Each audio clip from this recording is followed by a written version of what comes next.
हाँ तो नमस्कार साथियों, स्वागत है एक बार फिर से आपका हमारे चैनल पे। और आज हम डिस्कस करेंगे आरएस मेंस के टॉपिक को।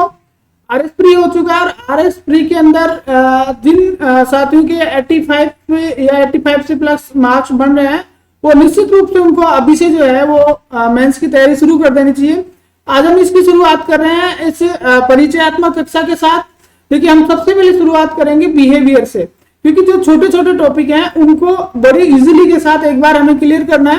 फिर उसके बाद में हम रिवीजन करते जाएंगे और रिवीजन के साथ साथ बड़े टॉपिक देखते जाएंगे। तो देखिए, सबसे पहले हम ये देखेंगे कि आरएस मेंस का जो पेपर थर्ड है, पेपर थर्ड की जो यूनिट थर्ड है, उस यूनिट थर्ड के अंदर एक अपना टॉपिक चलता है बिहेवियर, व्यवहार एवं विधि। तो उसके अंदर जो है हम व्यवहार को यहाँ पहले बिहेवियर को लेंगे, फिर स्पोर्ट्स एंड योगा को लेंगे और उसके बाद में लॉ को लेंगे। 3 पोर्शन यहाँ होते हैं। हम सिलेबस डिस्कशन करते हैं सबसे पहले। तो ये देखते हैं कि जो तीसरे नंबर का जो अपना पेपर है, इस पेपर थर्ड के अंदर मेनली जो यूनिट थर्ड है, उस यूनिट थर्ड में 3 चीज आते हैं, खेल एंड योगा, बिहेवियर और तीसरा विधि यानी लॉ। और ये तीनों मिलकर जो है टोटल 60 नंबर के आते हैं। तो 20-20 नंबर के ये पोर्शन आते हैं। हम एक एक करके इनको डिस्कस करेंगे। बड़े छोटे छोटे पोर्शन है, कोई बड़ी बात नहीं है।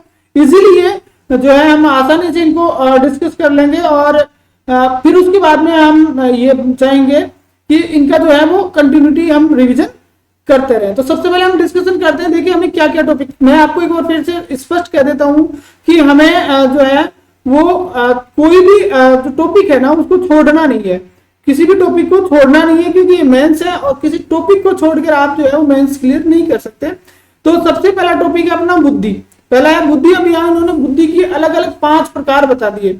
आपको बुद्धि के अंदर एक मॉरल बुद्धि की पहले परिभाषा याद कर लेनी है। कुछ विद्वानों ने अलग अलग परिभाषाएं दी है, उन अलग अलग परिभाषाओं को डिटेल में डिस्कस कर लेना है। और उसके बाद में ये जो बुद्धि दे रखी है, जैसे संज्ञानात्मक बुद्धि, सामाजिक, संवेगात्मक बुद्धि, सांस्कृतिक बुद्धि और आध्यात्मिक बुद्धि। तो ये बुद्धि के जो 5 प्रकार दिए गए हैं, इन 5 प्रकारों को डिटेल में डिस्कस करना है। तो ये जो है हम अपने आगे आने वाली क्लासों में करेंगे। इनके अलावा हमें इंटेलिजेंसी के अंदर, बुद्धि के अंदर और कुछ भी नहीं पढ़ना है।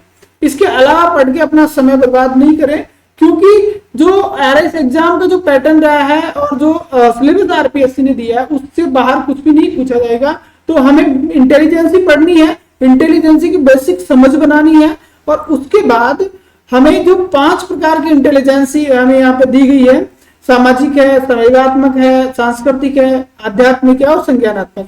तो ये जो 5 प्रकार की इंटेलिजेंसी, इनको हमें डिटेल में डिस्कस करना पड़ेगा। ठीक है, तो एक टॉपिक तो ये हुआ।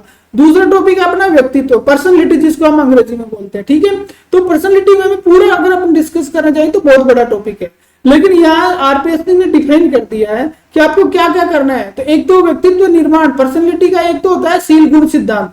कौन सा होता है? शील गुण सिद्धांत, उसको हमें पढ़ना है। एक हमें पढ़ना है कि व्यक्तित्व कितने प्रकार का होता है। अलग अलग विद्वानों के द्वारा व्यक्तित्व के प्रकार बताए गए हैं। ठीक है, जैसे अंतर्मुखी व्यक्तित्व है, बाह्यमुखी व्यक्तित्व है, इस तरह से। तो अलग अलग विद्वानों द्वारा किस विद्वान ने क्या बताया वो हमें जो है यहाँ पढ़ना पड़ेगा। एक हमें पढ़ना पड़ेगा कि व्यक्तित्व के निर्धारक, कि व्यक्तित्व का निर्धारण करने में कौन कौन से तत्व मुख्य रूप से भूमिका निभाते हैं, उनको हमें डिटेल में अध्ययन करना है। और उसके बाद में जो अंतिम टॉपिक और सबसे मोस्ट टॉपिक हो जाता है व्यक्तित्व से रिलेटेड, इसको आप मोस्ट रखें, व्यक्तित्व का आकलन, यानी व्यक्तित्व को मापने की जो विधियां हैं, मापन की जो विधियां हैं, ये जो है वो हमें डिटेल में पढ़नी पड़ेगी। इसकी अलग अलग तकनीकी होती है, प्रक्षेपी होती है, अप्रक्षेपी होती है। तो यहाँ हमें उनको एक एक करके अध्ययन करना पड़ेगा, क्योंकि ज्यादातर चांसेस जो है परीक्षा में आने के वो भी विधियों के हैं आपकी बात। फिर नेक्स्ट टॉपिक में अगर हम चलें तो है अधिगम। अधिगम का मतलब होता है सीखना। अधिगम का मतलब होता है सीखना और दूसरा है अभिप्रेरणा। तो ये जो 2 टॉपिक है अगर हम पढ़े तो बहुत बड़े हो जाते हैं, लेकिन यहाँ पे फिक्स दिया गया कि अधिगम में आपको क्या पढ़ना है, अधिगम की शैलियां, कौन कौन सी शैलियां अधिगम की, उनका अध्ययन करना है। इसके साथ साथ आपको जो स्मृति यानी याद रखना और उसका स्मृति का जो प्रारूप है वो, और उसके साथ साथ जो विस्मृति यानी भूल, उसके जो कारण है, सिर्फ कारण, बाकी कोई डिटेल नहीं। विस्मृति के सिर्फ हमें क्या पढ़ने हैं, कारण पढ़ने हैं। और स्मृति के अलग अलग 3 प्रारूप हैं, उन तीनों प्रारूपों का हमें अलग अलग प्रकार से अध्ययन करना है। तो ये बड़ी छोटी सी चीज जो है ना, एक छोटा सा सिलेबस हमें यहाँ रीड करना है।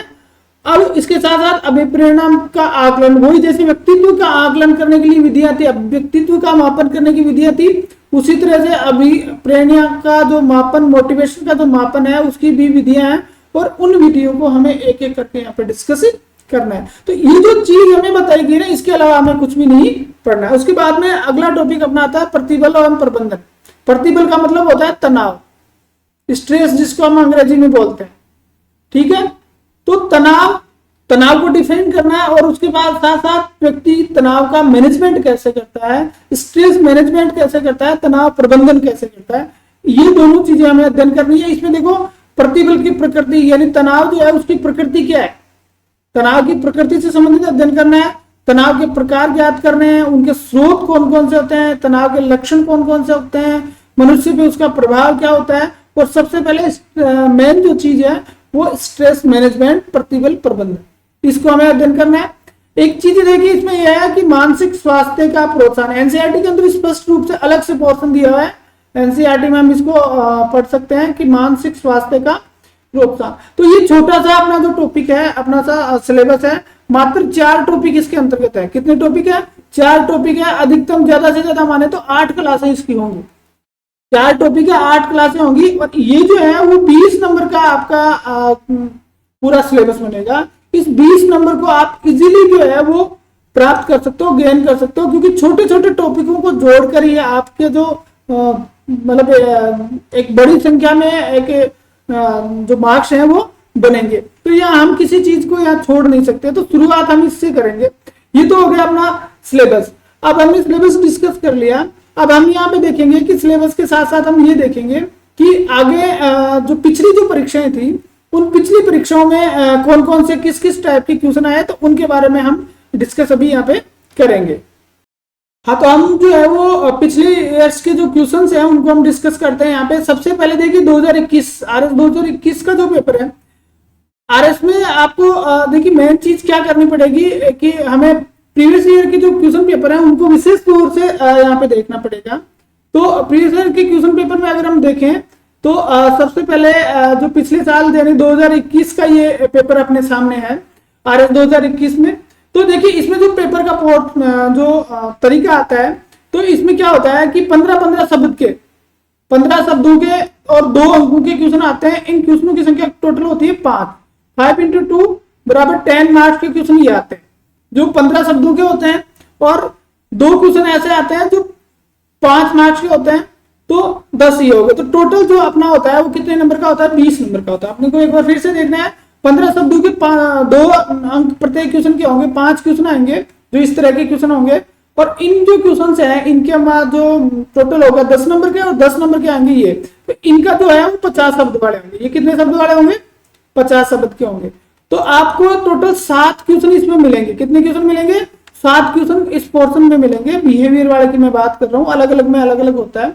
तो 7 क्वेश्चन इसमें मिलेंगे, और 7 क्वेश्चन का टोटल जो वेटेज होगा वो कितने अंक होगा? 20 अंक होगा। और 20 अंक में अगर आप अच्छी तरह से अध्ययन करते हैं तो आराम से 15 अंक इसमें लाए जा सकते हैं, और 15 अंक अगर आपके छोटे पेपर में आ रहे हैं तो बहुत अच्छी बात है। तो सबसे पहले हम डिस्कस करते हैं 2021 के जो क्वेश्चन जो आए हुए हैं, 2021 में कौन कौन से क्वेश्चन आए हैं उनको हम डिस्कस करते हैं। तो 2021 में देखिए सबसे पहला क्वेश्चन था संवेगात्मक बुद्धि। मैंने आपको अपने जब सिलेबस डिस्कस किया है तो सिलेबस डिस्कस में हमने यही चीज कही कि इमोशनल इंटेलिजेंस जो सबसे पहले लिखा हुआ था, 5 प्रकार की बुद्धि मैंने आपको बताई थी कि अपने सिलेबस में 5 प्रकार की बुद्धि है, तो उसमें से एक थी इमोशनल इंटेलिजेंस। ठीक है, तो इन्होंने सीधा पूछ लिया संवेगात्मक बुद्धि से क्या आशय है। अब यहाँ पे इस संवेगात्मक बुद्धि की परिभाषा लिखनी है, और 1-2 विद्वान के द्वारा अगर इससे संबंधित कोटेशन दी गई तो वो लिखनी है, और इतने में अपने 15 शब्द भी हो जाएंगे और 2 नंबर भी अपने को सीधे मिल जाएंगे। सबसे मेन जो इसमें फायदा होता है वो ये होता है कि जो छोटे क्वेश्चन होते हैं ना, छोटे क्वेश्चन जो होते हैं उनमें 2 नंबर का है तो सीधे 2 नंबर मिलते हैं। ठीक है, फिर अगला था व्यक्तित्व के वृद्धि 5 कारक। देखिए बिग 5 फैक्टर आपको ये ध्यान रखना है। बिग 5 फैक्टर्स जो है ना, मैंने आपको अभी सिलेबस डिस्कशन में हमने किया था कि व्यक्तित्व के निर्धारक, व्यक्तित्व के निर्धारक की अपन ने बात की थी। तो निर्धारक अलग अलग विद्वानों द्वारा अलग अलग दिए गए, तो बिग 5 फैक्टर जो है ना उनको अपने यहां लिखना है। तो 1, 2, 3, 4 और 5 लिखे और पूरे 2 में से 2 नंबर यहाँ पे आने की संभावना है, पूरे 2 में से 2 नंबर अगला व्यक्ति देगा। ठीक है, फिर उसके बाद में अगर हम चलते हैं, देखिए पहला बुद्धि का आ गया, दूसरा व्यक्तित्व का आ गया, तीसरा यहाँ आपने टॉपिक में भी लिखा था स्मृति के प्रारूप और विस्मृति के कारण। अपना जो सिलेबस था उसमें था स्मृति के प्रारूप और विस्मृति के कारण, तो उसमें से तीसरा क्वेश्चन आ गया अपना स्मृति की 3 अवस्थाओं को बताइए। ये 3 अवस्थाएं हो गई कौन सी, अलग अलग जो प्रारूप हमने बात की थी, स्मृति के जो प्रारूप की अपन ने बात की थी वो तीनों अवस्थाएं हो गई। तो देखिए पहला इंटेलिजेंस से आ गया, दूसरा जो था वो किससे आ गया, व्यक्तित्व से आ गया, पर्सनैलिटी से आ गया, और तीसरा आ गया अपना स्मृति से, मेमोरी। तो बिल्कुल अपना जो सिलेबस है सिलेबस वाइज सारी चीज आ रही है, तो हमें सिलेबस को छोड़ना नहीं है और सिलेबस से बाहर कुछ पढ़ना नहीं है। नेक्स्ट में अगर हम चले तो देखिए चौथा आ गया तनाव के स्रोत बताइए। हमने पढ़ा स्ट्रेस, प्रतिबल और प्रबंधन। अभी मैंने जब सिलेबस डिस्कस अपन ने किया था तो उसमें एक चीज आई थी प्रतिबल और प्रबंधन।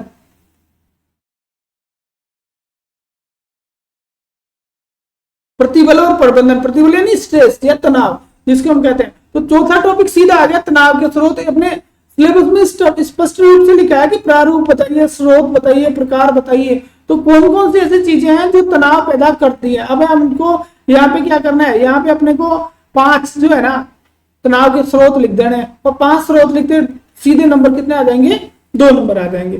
तो ये जो छोटे क्वेश्चन है वो बहुत काम की चीज है, यही अपने मार्किंग बढ़ाता है। अगला है बुद्धि को परिभाषित कीजिए। देखिए बुद्धि पहले जो क्वेश्चन था उसमें उन्होंने क्या पूछा, सामग्रिक बुद्धि, इमोशनल इंटेलिजेंसी, सामग्रिक बुद्धि पूछा था, और यहाँ पे पूछ लिया उन्होंने क्या, बुद्धि की खुद की परिभाषा पूछ ली। तो मैंने आपको कहा कि आपको बुद्धि भी पढ़नी है, बुद्धि के बारे में डिटेल से जाना, और इसके साथ साथ जो 5 प्रकार की बुद्धि बताई गई है उनके बारे में हमें डिटेल से जाना है। तो बिल्कुल पॉइंट टू पॉइंट जो अपने सिलेबस में लिखा वही क्वेश्चन यहाँ पे पूछे जा रहे हैं। ये अपने जो क्वेश्चन बताने का जो कारण है वो मेन रीजन ही यही है कि आपको ये देखना है कि सिलेबस से बाहर आरपीएससी ने अब तक कुछ नहीं पूछा है। ठीक है, तो आगे भी कुछ नहीं पूछेगी तो फिर सबके लिए 0 है।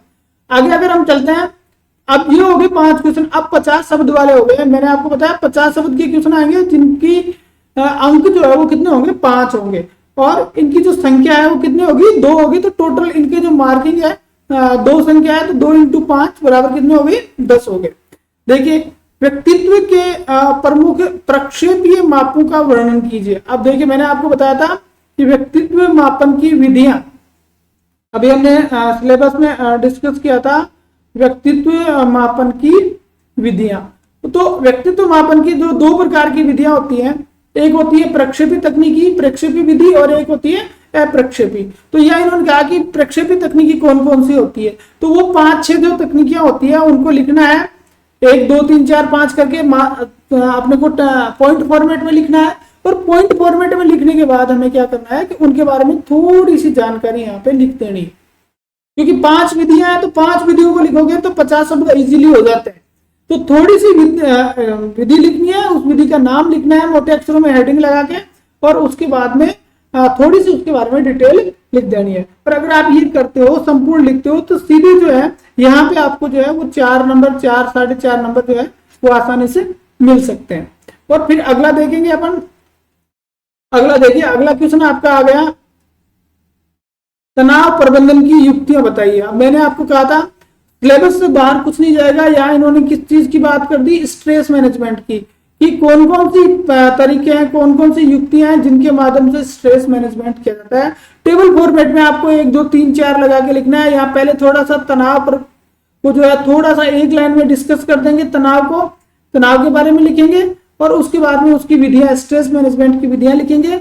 4-5 जो भी हैं विधियां लिखे और उनके बारे में थोड़ी थोड़ी जानकारी आप लिखेंगे, और सीधे 4.5 नंबर जो है वो एग्जामिनर को देने पड़ेंगे। तो कुल मिलाकर मेरा कहने का मतलब यही है कि ये जो पेपर आपका आता है, इस पेपर के अंदर जो सिलेबस है अपना, उस सिलेबस से बाहर कुछ नहीं जाता। आपको तो यही ध्यान रखना है कि सिलेबस के अकॉर्डिंग हमें चलना है, और सिलेबस में जो लिखा है उसी के अनुसार हमें अपनी तैयारी को प्रिपेयर करना है और अच्छे से अच्छा प्रेजेंट करना है। तो हम जो है वो बिहेवियर से अपनी स्टडी को स्टार्ट करेंगे, और एक एक करके पहले छोटे वाले सब्जेक्ट्स को लेंगे और उसके बाद में हम बड़े वाले सब्जेक्ट को कवर करेंगे।